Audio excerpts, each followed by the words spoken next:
শূন্য পদে বদলির দাবি মেনে নিলেন শিক্ষা উপদেষ্টা।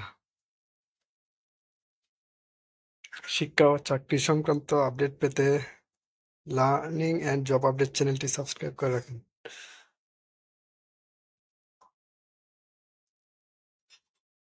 এ তথ্য জানিয়েছেন ইন্ডেক্সধারী শিক্ষকদের বদলি গণবিজ্ঞপ্তি প্রত্যাশী ঐক্য পরিষদের সভাপতি প্রভাষক মোহাম্মদ সারোয়ার। তিনি বলেন, আজ সচিবালয়ে শিক্ষা উপদেষ্টা ওয়াহিদুদ্দিনের সঙ্গে সাক্ষাৎ করেছি।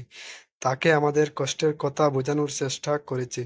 ইন্ডেক্সধারী শিক্ষকদের দুঃখগাথা শোনার পর তিনি আমাদের সকল দাবি মেনে নিয়েছেন। দ্রুত সময়ের মধ্যে অধিদপ্তর নির্বিশেষে শিক্ষকদের বদলির ব্যবস্থা করার উদ্যোগ নেবেন বলে আমাদের কথা দিয়েছেন।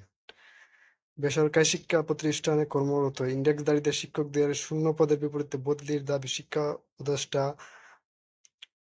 ওয়াহিদুদ্দিন মাহমুদ মেনে নিয়েছেন।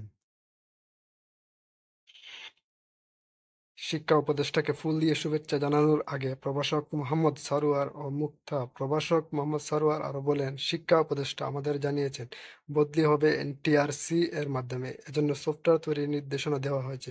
আমাদের দীর্ঘদিনের দাবি মেনে নেওয়ায় প্রধান উপদেষ্টার কাছে আন্তরিকভাবে কৃতজ্ঞ।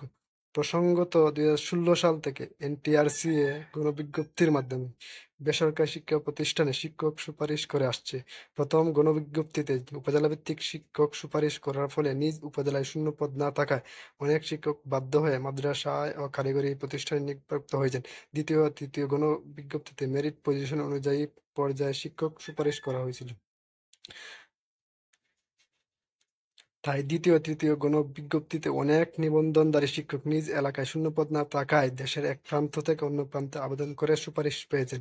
কিন্তু হঠাৎ করে নিয়োগ কর্তৃপক্ষ পরিপত্র 2015 এর 7 নং অনুচ্ছেদে সাময়িক স্থগিত করার কারণে চতুর্থ ও পঞ্চম গণবিজ্ঞপ্তিতে ইন্ডেক্সধারীদের বদলির আবেদনের সুযোগ বন্ধ হয়ে যায়।